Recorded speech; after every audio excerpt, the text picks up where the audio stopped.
Donc, ménopausée depuis 7 ans, elle ne prend pas de traitement hormonal substitutif et elle vient aux urgences pour une fracture du poignet. Dossier très transversal. Donc, on a une radio du poignet de face. Donc, on voit un trait de fracture qui est extra-articulaire. Voilà, avec un autre trait de fracture, enfin un arrachement de la styloïde lunaire, là. Avec une ascension de l'épiphyse aussi, distale, du radius. Voilà. Donc j'ai mis que c'était une fracture extra-articulaire de Gérard Marchand. Ouais, bon, moi j'ai mis fracture de l'extrémité distale du radius et de l'ulna. Mais c'est bien. Vous irez voir sur votre conférence d'orthopédie. Donc comment on traite ? Plus c'est déjà Gérard Marchand ou Goran Smith en fait, mais je crois que c'est...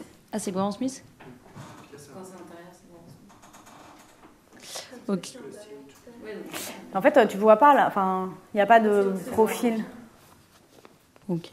Bon, bah, c'était Goran Smith. C'était sûrement très bien. Donc j'ai fait un traitement orthopédique avec un BABP 3 semaines et un plâtre, et après un plâtre jusqu'au coude en manchette 3 semaines. Voilà, il faut lui dire de surélever bien la main, info de la patiente pour qu'elle revienne si elle a des douleurs avec son plâtre, une radio de contrôle post-plâtre, un arrêt de travail si jamais elle veut, et voilà, une surveillance. Bon, je ne vous apprendrai rien, hein. Faut l'hospitaliser ou pas. Il faut réduire la fracture parce qu'elle est déplacée et mettre un plâtre, un traitement antalgique et une ostéosynthèse si la fracture est instable. La partie intéressante. Alors, donc l'examen du polyuropolydipsie. Donc elle n'a pas qu'un syndrome. Ah oui, elle a un syndrome polyuropolydipsique, décéphalie, une constipation opiniâtre. Ouais. Alors, j'ai recherché des signes à l'interrogatoire, j'ai recherché des signes en faveur d'une insulinopénie, donc un syndrome cardinal avec amaigrissement, polyphagie, polydipsie. Ensuite, j'ai recherché des signes urinaires, donc des signes fonctionnels urinaires avec des brûlures mictionnelles, une incontinence urinaire. Ensuite, j'ai recherché des signes en faveur d'une dyscalcémie, donc une altération de l'état général, un syndrome confusionnel, des crises de chondrocalcinose, des palpitations. Et ensuite, à l'examen clinique, j'ai fait une BU, à recherche de cétone et de d'une leucocyturie. J'ai fait une glycémie capillaire, enfin un dextro. Et j'ai recherché des signes... Glycémie capillaire, ouais. J'ai recherché des signes de déshydratation. J'ai fait un ECG et j'ai fait un examen neurologique à la recherche d'un syndrome confusionnel de signes de localisation. D'accord. Et le bilan complémentaire ? Ah oui, donc une glycémie veineuse à jeun, un iono-sang et urinaire, une urécréate, j'ai fait une numération, un ECBU, une calcémie, une phosphorémie et une albuminémie. Calcémie, phosphorémie, très bien. Alors la glycémie, elle ne sera pas forcément à jeun, parce que si elle a un syndrome polyuropolydipsique, ça veut dire qu'il y a une glycémie veineuse qui est augmentée tout le temps, déjà. Mais bon, c'était bien.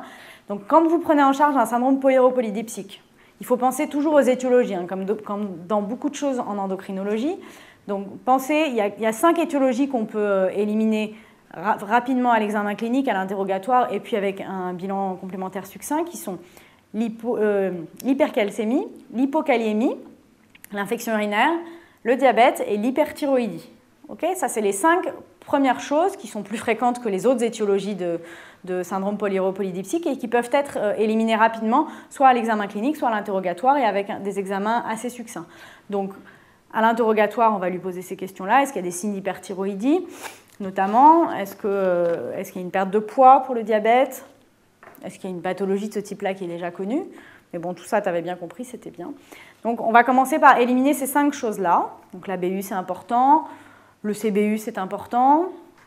Et puis après, c'est très important aussi d'évaluer le retentissement de ce syndrome polyuropolydipsique, parce qu'elle peut tout à fait être très déshydratée, limite être en choc, parce qu'elle fait énormément pipi. Donc, il faut bien aller rechercher les signes de déshydratation. Très, très important, prendre la tension, aller chercher une hypotension orthostatique. Okay. Et après, le bilan initial d'un syndrome polyuropolydipsique, c'est comme tu l'as dit. Donc, vous reprenez les étiologies, on va faire une TSH, on va faire une glycémie, on va faire un bilan phosphocalcique, on va faire un ionogramme sanguin.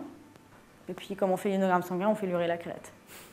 Ok, mais une fois que vous avez fait tout ça, normalement, vous avez éliminé les choses qui sont beaucoup plus fréquentes que le diabète insipide. Donc, elle ne prend pas de traitement, son bilan est normal, donc sa TSH est normale, sa glycémie est normale, sauf qu'elle a une calcémie à 2,77 et une albuminémie à 32. Alors, déjà, j'ai calculé la calcémie corrigée à 2,97. Donc, elle est une hypercalcémie. Dans les hypothèses, bénigne, j'ai mis une hyperparathyroïdie par adénome parathyroïdien. Maligne, myélomultiple des os, métastase osseuse ostéolytique, syndrome paranéoplasique avec sécrétion de PTHRP, iatrogène avec vitamine A, D, calcium. Ah oui. Et la sarcoïdose. Qu'est-ce que j'ai fait comme bilan? J'ai d'abord fait un ECG devant à charge de signe d'hypercalcémie. Et après, bilan phosphocalcique avec phosphorémie, calciurie des 24 heures, créatinurie des 24 heures, urécréate, PTH1 84, et pourquoi pas une EPP et une radiothorax. Parfait. T'as dit la vitamine D? Non. T'as pas dit la vitamine D. Donc très très important, le bilan phosphocalcique, ça contient la calcémie, la phosphatémie, la même chose dans les urines, avec une créatinurie des 24 heures pour être sûr que le prélèvement est bien complet. Toujours la vitamine D et toujours la PTH, quand on explore des anomalies du bilan phosphocalcique. Okay, donc n'oubliez jamais la vitamine D, parce que le déficit en vitamine D, 60% de la population française. Okay, donc c'est ultra fréquent.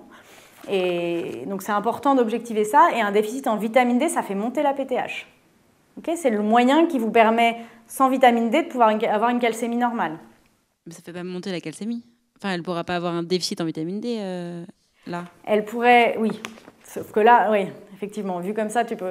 Mais c'est important, quel que soit là, d'avoir une calcémie élevée, ça ne peut pas être dû à un déficit en vitamine D, mais ça peut te faire une PTH faussement élevée très facilement.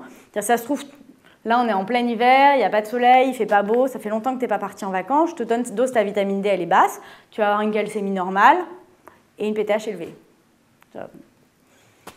Et donc, c'est très, très, très fréquent, la vitamine D, le déficit en vitamine D, surtout ici. Donc, chez les patientes, la même avec une calcémie limite normale, on va commencer par traiter un déficit en vitamine D et on recontrôlera la PTH après. Okay, là, effectivement, la calcémie est élevée, donc on ne se pose pas beaucoup la question, mais là, elle est symptomatique, donc on ne s'embêtera pas, mais quelqu'un qui est asymptomatique, elle aurait une albumine normale, tu vois, la 2,77, et ben on aurait tendance parfois à quand même normaliser sa vitamine D avant d'aller plus loin.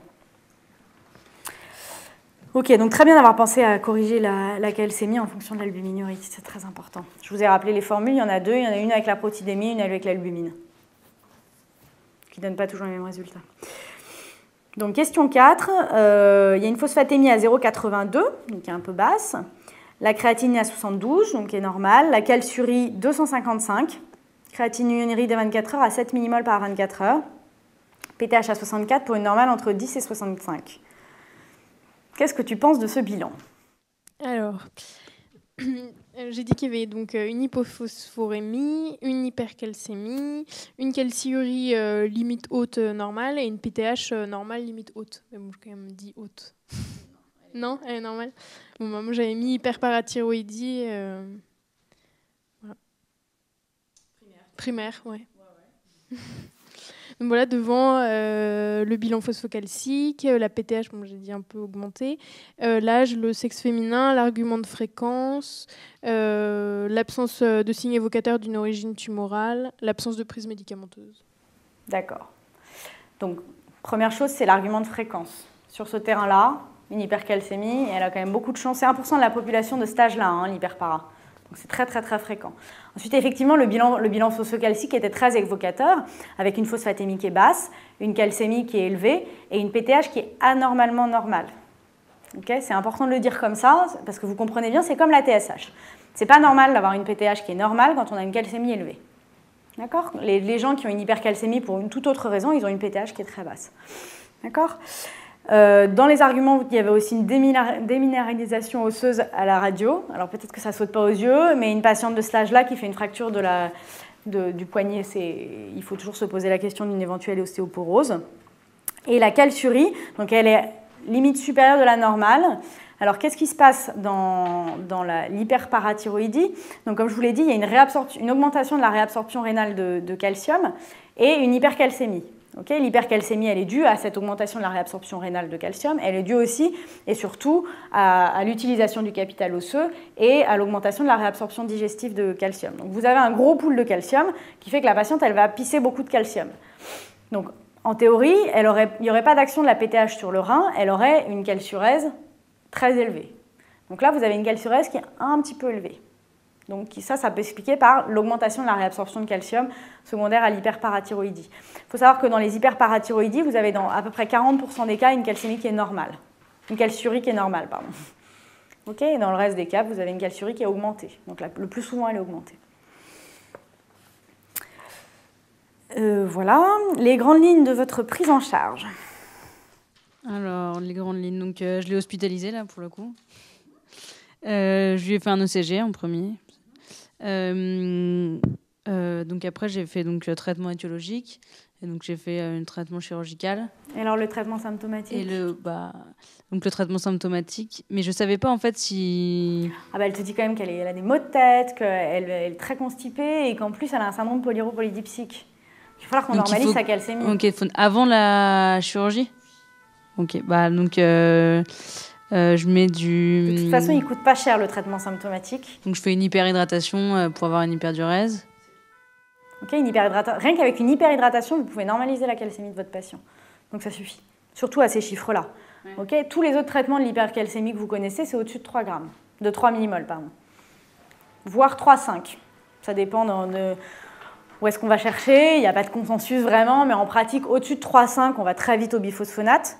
Au-dessus de 3, on a tendance à donner des diurétiques éventuellement. Et puis en dessous de 3, une hyperhydratation, elle normalise sa calcémie. C'est très très efficace, l'hyperhydratation. Donc tu vas commencer par faire ça, tout simplement. 24 heures d'hyperhydratation, elle sort avec une calcémie normale. Tu lui dis de très très bien boire, des eaux qui sont peu riches en calcium. Et puis après, tu as le temps de faire le bilan complémentaire de l'hyperpara et puis de la revoir pour organiser la consultation, qu'elle voit l'anesthésiste et tout ça. D'accord ? Okay. Juste, si elle boit 3 litres par jour, elle a une calcémie normale. Et on lui laisse avec son hyperpara, c'est pas gênant? Non, on va la traiter. Ouais, on va la traiter quand même. Bien sûr, okay. C'est ce que tu vas nous dire. Ok. Et donc après, on fera un traitement chirurgical par parathyroïdectomie. Tu fais rien avant le traitement chirurgical? Un bilan pré-op, consultation anesthésie. Et comment tu sais quel parathyroïde tu vas enlever? Ah oui, faire un écho, ouais. Ouais. Écho des parathyroïdes. En fait, en pré-chirurgical d'une hyperparathyroïdie, on fait systématiquement et l'échographie parathyroïdienne et la scintigraphie au MIBG. Et il faut que les deux se superposent, c'est-à-dire qu'on voit l'adénome à l'échographie et c'est à cet endroit-là qu'on a une hyperfixation à la scintigraphie. L'hyperpara, c'est facile, vous avez des recommandations qui sont sorties SFE 2004, donc Société française d'endocrinologie, avec les indications de la chirurgie et la prise en charge, le bilan préopératoire, etc. Il y a tout le détail. Je vous les ai rappelés, notamment les indications dans la correction. Okay, donc elle va effectivement avoir sa chirurgie d'exérèse. On va enlever soit l'adénome si c'est un adénome parathyroïdien, soit on fait une parathyroïdectomie des 3/4 si c'est une hyperplasie. Okay, ça peut toujours être une hyperplasie qui est beaucoup plus rare, je te l'accorde. Quoique. Et donc après, on fait une surveillance bien rapprochée, pareil, que c'est dans cette région-là, récurrent. La calcémie post-op, toujours. Ok, mais sinon, c'était très bien. Donc bien penser. Ah oui, autre chose très important, le retentissement de l'hyperparathyroïdie. Donc ça fait peut-être 5 ans qu'elle a une parathormone qui lui pompe déjà tous ses os. Donc première chose, il va falloir lui faire une ostéodensitométrie pour aller voir si elle a une ostéoporose. Et la deuxième chose, il va falloir faire une échographie rénale à cause des risques de néphrocalcinose. D'accord ? Parce que souvent vous avez une calciurèse qui est augmentée et donc un risque de néphrocalcinose accru. Donc, on n'a pas fini avec notre patiente, qui a définitivement beaucoup de choses. Donc, les indications de la DMO chez elle, c'est d'une part un antécédent de fracture périphérique de fragilité ou à faible énergie, enfin traumatisme à faible énergie, et d'autre part une pathologie favorisant l'ostéoporose, donc l'hyperparathyroïdie primaire. Donc c'est indiqué, et sinon les facteurs de risque chez elle, donc on a déjà vu l'antécédent de fracture périphérique et les pathologies favorisantes. Elle n'a pas de ménopause précoce et elle n'a pas l'âge favorisant. On va rechercher un BMI inférieur à 17, un antécédent de corticothérapie durant plus de 3 mois consécutifs à plus de 7,5 mg d'équivalent prednisone. Un antécédent de fracture, étant donné que c'est une femme ménopausée, un antécédent de fracture au premier degré, de fracture ostéopathique chez un parent du premier degré. Un tabagisme, un alcoolisme et les facteurs de risque de chute, donc une affection neuromusculaire ou une baisse de l'acuité visuelle ou autre type de déficit neurosensoriel. Ok, je crois qu'il y a presque tout. Une morphologie grande et mince, ça favorise l'ostéoporose, enfin c'est un facteur de risque d'ostéoporose. La sédentarité, la dénutrition. Mais sinon c'était bon. Voilà, les indications de l'ostéodensitométrie, HAS juillet 2006, je vous les ai mis aussi, c'est très très très... Voilà, maintenant on sait à qui il faut faire, parce que les médecins généralistes ils faisaient à toutes leurs patientes, et maintenant c'est pas à toutes les femmes ménopausées qu'on fait une ostéodensitométrie. Mais tu étais dedans. Okay, elle avait d'une part l'hyperpara, d'autre part la fracture. Donc elle avait effectivement des vraies raisons. Bien. Le traitement hormonal substitutif de la ménopause. Non, le THS, il est pas indiqué chez cette patiente parce qu'on le prescrit pour un syndrome climatérique handicapant et pas pour l'ostéoporose en première intention. On lui a introduit, si l'ostéoporose est confirmée, des bisphosphonates pendant 4 ans, à prendre le matin à jeun, sans décubitus post-prise. Ok, donc très bien. Donc, le traitement hormonal substitutif de la ménopause n'est pas un traitement de l'ostéoporose. C'est un traitement très efficace de l'ostéoporose, mais il n'est pas indiqué dans le traitement de l'ostéoporose seul. Okay, on ne le donne que si en association, il y a des syndromes climatériques, comme tu as dit, qui handicapent et qui diminuent, qui altèrent la qualité de vie. C'est exactement ça. Pareil, vous avez des recommandations, je vais vous dire, c'est AFSAPS 2006. Vous avez tout, et surtout, vous savez qu'il y a eu des grandes études, la WHI aux États-Unis, chez les femmes ménopausées, ils ont donné moitié des femmes un traitement hormonal substitutif, l'autre moitié pas de traitement hormonal substitutif, et ils ont regardé s'il y avait des bénéfices, notamment cardiovasculaires et sur les cancers. Donc là, on s'est rendu compte que globalement, il n'y avait pas de bénéfices cardiovasculaires. Il y avait un énorme bénéfice sur le syndrome climatérique, il y avait un bénéfice sur l'ostéoporose. Par contre, il y avait des risques. Okay, je vous les ai rappelés ici, ils sont détaillés dans la conférence de consensus. Ce qui est important que vous sachiez, c'est qu'il ne faut pas arrêter un traitement hormonal substitutif à une patiente qui a un traitement hormonal substitutif, parce que si elle l'a bien eu pour le syndrome climatérique. Okay, mais quand vous avez une patiente qui a une ostéoporose, si elle a un syndrome climatérique handicapant en plus, vous pouvez lui donner un traitement hormonal substitutif, c'est efficace sur l'ostéoporose. Okay, mais le traitement hormonal substitutif, moins de 10 ans, et à moins de 5 ans de la ménopause. Okay, j'ai une patiente de 70 ans, c'est pas la peine. Ça ne servira à rien. Mais c'était ça. Question 8. Donc on n'en a pas fini. Hein. Donc elle revient vous voir. Elle a des céphalées intermittentes. Son médecin généraliste, il a dit oh, c'est des crises hypertensives. Elle a de l'Esidrex, de l'Amlor. Ton diagnostic? Je savais pas trop. Non, je sais pas. Des céphalées, oui. C'est une conf d'endocrino. Hein.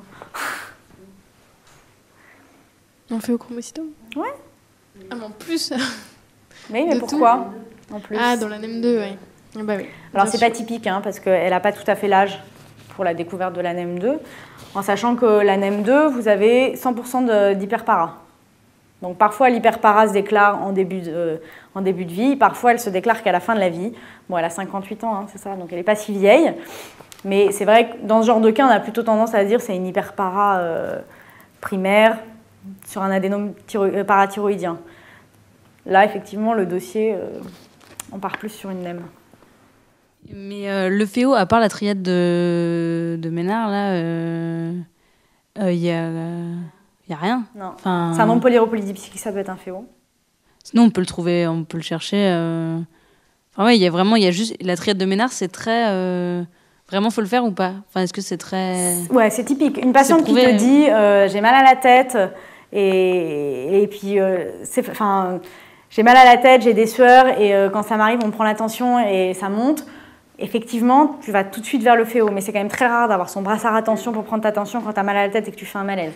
Donc c'est le gros problème du phéochromocytome, c'est que c'est souvent diagnostiqué très très tardivement. C'est des gens qui font des malaises à répétition.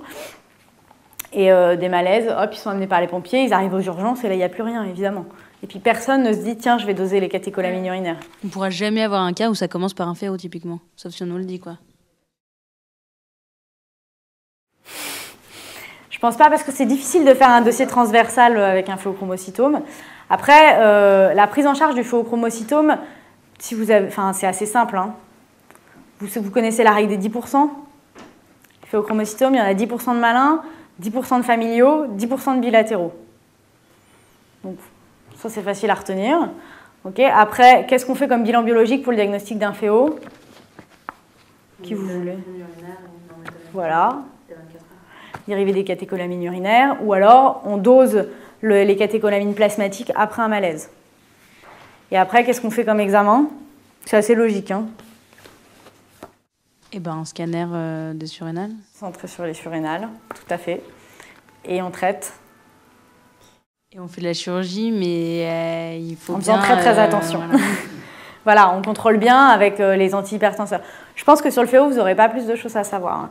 À mon avis, ce qu'il faut faire, c'est le féo, il faudra y penser si vous avez un cas clinique où on vous dit, bon, elle a des céphalées, elle a une hypertension. Ça, éventuellement, il faudra le suggérer, dire qu'on l'élimine, éventuellement doser les catécholamines urinaires, effectivement.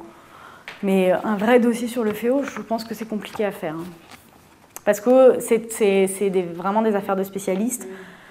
Enfin, voilà, il faut que vous sachiez que quand on les opère, on a l'impression d'avoir une bombe entre les mains, hein, effectivement. Donc on leur donne des énormes doses de bêta-bloquants, d'alpha-bloquants pour essayer de contrer l'effet des catécholamines s'il y a une décharge pendant la chirurgie. Si vous avez un CMT avant la chirurgie, il faut aller chercher le féo. Sinon, mais je ne pense pas que vous ayez à savoir plus que ça. Hein. Éventuellement, ce sera une petite question de la fin, comme ça, sur une NEM2. On fait une scintille ou pas dans le féo? Et c'est laquelle? D'accord, c'est pareil, MIBI et MIBG? Non. MIBG, c'est les parathyroïdes. D'accord. MIBI, c'est pas les mêmes marqueurs, en fait. MIBG, c'est des...